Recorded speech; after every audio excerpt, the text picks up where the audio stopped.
Halo teman-teman semua. Assalamualaikum warahmatullahi wabarakatuh. Bagaimana kabar kalian? Semoga kita semua selalu dalam keadaan sehat dan juga bahagia. Terima kasih buat kalian yang udah klik video ini.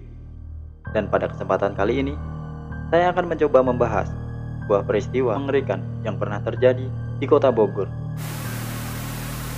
di mana ada sebuah koper misterius yang ditinggalkan oleh pemiliknya. Dan ketika koper itu dibuka, koper tersebut berisi potong tubuh manusia tanpa kaki dan tanpa kepala yang diduga adalah korban dari mutilasi.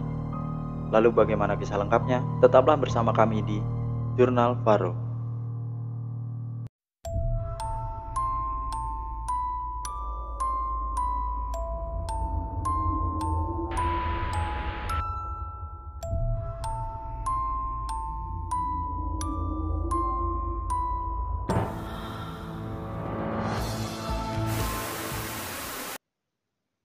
Dan sebelum kita lanjut ke pembahasannya, seperti biasa, perlu saya ingatkan kembali kepada kalian bahwasanya kisah yang akan kami bawakan adalah 100% kejadian nyata dan bukan dari film.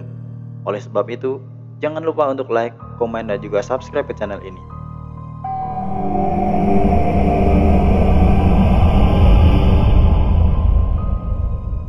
Pada tanggal 15 Maret tahun 2023 lalu, tepatnya pada pukul 07:15 waktu Indonesia bagian Barat, warga masyarakat Kampung Baru, Desa Singabangsa, Kecamatan Tenjo, Kabupaten Bogor, Provinsi Jawa Barat, sempat dihebohkan dengan penemuan sesosok mayat di dalam sebuah koper merah. Tubuh mayat misterius itu terbungkus plastik hitam yang ditinggalkan di pinggir jalan di antara semak-semak. Pada saat itu, salah seorang warga yang sedang berjalan kaki hendak menuju ke tempat kerjanya. Di tengah perjalanan, dia melihat ada sebuah koper berwarna merah ditinggalkan begitu saja tanpa pemilik. Kemudian, laki-laki itu melangkah mendekati koper yang agak sedikit terbuka. Dia mendapati di dalam koper tersebut terdapat semacam daging. Karena penasaran dengan isi dari koper misterius itu, laki-laki itu membuka dan melihat apa yang ada di depan matanya adalah sebuah potong tubuh manusia. Laki-laki yang diketahui bernama Suyadi kemudian berteriak histeris dan berlari ketakutan sambil memberitahukan kepada orang-orang yang ada di lokasi kejadian. Akibat dari teriakan tersebut, beberapa warga mulai berkerumun mendekati lokasi kejadian. Ketua RT setempat juga turut datang ke lokasi kejadian, dan dia langsung melaporkan temuan gila ini kepada pihak kepolisian. Tidak berselang lama, pihak kepolisian tiba di lokasi kejadian. Mereka kemudian segera melakukan olah TKP bersama tim Inafis dari kota Bogor.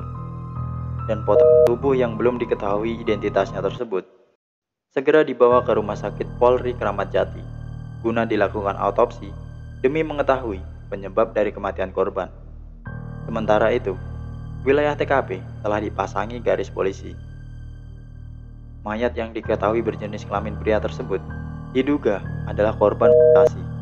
Korban tersebut perkirakan berusia 35-40 tahun. Di tubuh korban terdapat banyak luka sayatan. Dan diketahui di lengan korban juga terdapat sebuah tato.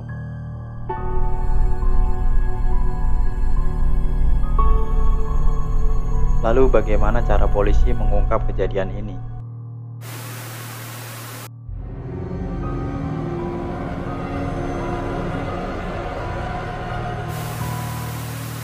Setelah melakukan proses penyelidikan selama kurang lebih 2 hari, pihak kepolisian berhasil mengungkap identitas dari korban dan juga pelaku. Pelaku berhasil diamankan oleh pihak kepolisian di wilayah Yogyakarta, sedangkan korban adalah seorang perantau yang berasal dari kota Medan. Diketahui bahwa korban merupakan seorang translator bahasa Mandarin dan pelaku yang berprofesi sebagai driver ojek online. Peristiwa ini terjadi ketika korban memesan jasa ojek online dan kemudian mereka bertemu. Hingga akhirnya mereka berdua merasa cocok, kemudian menjadi pelanggan tetap dari ojek online tersebut. Seiring berjalannya waktu, mereka berdua memutuskan untuk tinggal bersama di dalam sebuah apartemen. karena merasa memang sangat cocok dan dekat ya. Agak lain ya ini ya. Diketahui bahwa tersangka dan korban sudah menjalin hidup bersama selama kurang lebih 4 bulan. Walaupun demikian, mereka juga sering terlibat cekcok. Menurut pengakuan dari pelaku, mereka pada saat itu bertengkar karena pelaku diminta untuk melakukan handjob kepada korban. Kemudian, pelaku yang kesal atas permintaan R atau korban lantas menusuk leher korban menggunakan pisau. Setelah itu, pelaku mencoba memastikan apakah R sudah benar-benar tewas atau belum. Setelah memastikan bahwa R saat itu memang sudah tidak bernyawa, DA atau pelaku yang saat itu panik, kemudian dia berpikir keras untuk menghilangkan jejak dari R. Tersangka kemudian berusaha memotong tubuh korban menjadi beberapa bagian. DA pertama kali mencoba menggunakan pisau kecil, tetapi usahanya hanya sia-sia. Kemudian pelaku yang tak kehilangan akal, dia lantas pergi untuk mencari alat pemotong lain. Pelaku pergi ke sebuah toko bangunan yang terletak tak jauh dari apartemen korban. Di toko bangunan tersebut, dia membeli sebuah gerenda yang biasa digunakan untuk memotong keramik.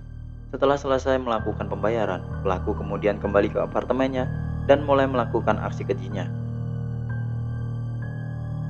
DA kemudian berusaha memisahkan dan tubuh korban, lalu diikuti dengan memotong-motong beberapa tubuh lainnya seperti kaki dan juga tangan.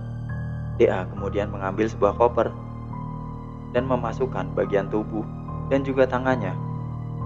Lalu dia berusaha membuangnya di semak-semak di pinggir jalan. Yang memang itu tak tersembunyi, hanya di pinggir jalan. Bisa kalian lihat seperti di foto ya.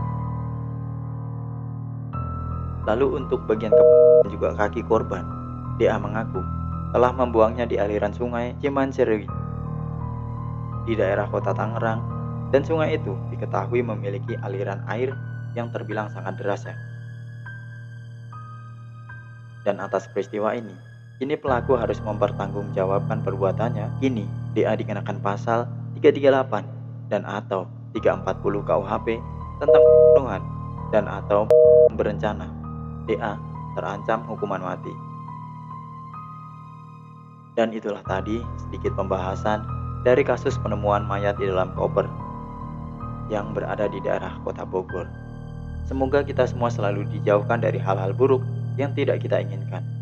Tetaplah menjadi orang baik dimanapun kalian berada, dan jangan lupa untuk like, komen, dan juga subscribe ke channel ini.